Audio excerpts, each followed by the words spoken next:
Grok, the AI built into X, seems to know exactly where you are, sometimes down to your city, sometimes even your neighborhood, and you never told it.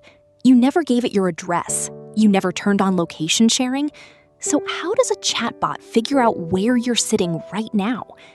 The answer involves your IP address, hidden data brokers, a memory system that never forgets, and a legal loophole most people don't even know exists.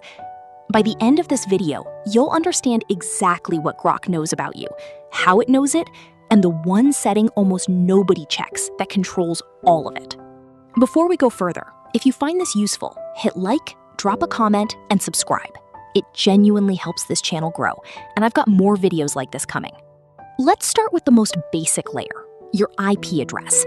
Every time you connect to the internet, your device sends out a string of numbers called an IP address. Think of it like a return address on an envelope. It doesn't tell anyone your exact house, but it tells them which neighborhood the envelope came from. Internet service providers assign these IP addresses in blocks tied to specific regions. When Grok receives a message from you, it can look at that IP address and cross-reference it against massive public databases that map IP ranges to cities, states, and countries. This is not some secret hacking technique. It's the same method almost every website uses. The same reason a shopping site shows you prices in your local currency before you've typed anything at all. Here's the part that surprises people. This happens automatically. You don't grant permission for it in the way you'd grant permission for GPS tracking on your phone. There's no pop-up asking, can this app access your location? The IP address is just part of how the internet works. It's attached to every request you send, the same way a phone number is attached to every call you make. So when Grok says something like, since you're in Texas, or given it's evening where you are, it's not reading your mind. It's reading the digital envelope your message arrived in. But IP-based location is rough. It can usually get your city right, sometimes your general area, but it's far from perfect. So where does the more precise stuff come from? The moments when Grok seems to know your exact town, or even guesses details that feel almost too accurate. This is where it gets more interesting. The first piece of the puzzle is you. Every conversation you have, every question you ask, every offhand comment you make becomes a potential clue. If you've ever mentioned your city, your local weather, a nearby restaurant, your commute, or even just said, it's raining here today, the AI can log that. And this is where a feature most users don't fully understand comes into play: memory. Modern AI assistants, including Grok, now have the ability to remember details across conversations, not just within a single chat, but from weeks or months ago. If you mentioned your city once, months back, in a completely unrelated conversation, that detail doesn't necessarily disappear. It can sit there, quietly building a profile of you piece by piece. This is fundamentally different from how location tracking used to work. In the past, an app either had your GPS location or it didn't. It was binary, on or off. But conversational AI works differently. It builds a mosaic. One comment about your favorite coffee shop, another about your work schedule, a mention of a local sports team, a complaint about the weather. Individually, none of these seem like a privacy risk. Together, stitched across dozens of conversations, they can paint a picture that's more precise than most people would ever expect, and definitely more precise than a simple IP address alone. Now, here's where things escalate. IP addresses and casual conversation clues are one thing, but companies building large AI systems don't rely on just what you tell them directly. There's an entire industry built around buying and selling information about people, and it operates almost entirely behind the scenes. These are called data brokers. Their whole business model is collecting information from hundreds of different sources: apps you've used, websites you've visited, loyalty programs you've signed up for, even public records, and compiling it into detailed profiles that get sold to whoever's willing to pay. Now, does every AI company use data brokers to enhance location detection? That's honestly murky territory, and companies are usually vague about the specifics on purpose.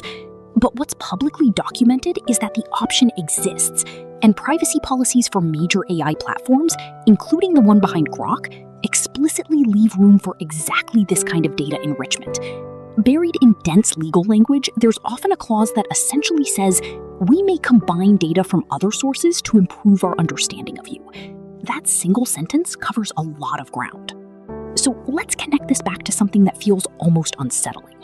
If Grok is built into a social media platform and you're logged into that platform, there's a direct line between your account activity and the AI answering your questions.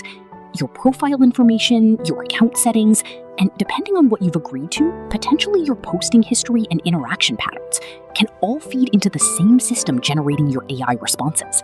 This isn't some far-off hypothetical. It's disclosed, in broad terms, in the platform's own privacy documentation.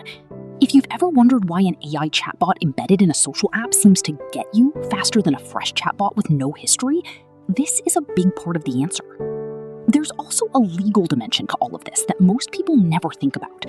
Companies operating AI services are often legally required to know, at minimum, what country you're in. This isn't about profiling you for personalization. It's about compliance. Different countries have wildly different rules about data privacy, content restrictions, and AI regulation. A company can face serious legal consequences if it doesn't know and respect the jurisdiction its users are located in. So even if you strip away every optional layer of personalization, even if you refuse every data sharing option available, there's still a baseline level of location awareness that exists purely for legal reasons.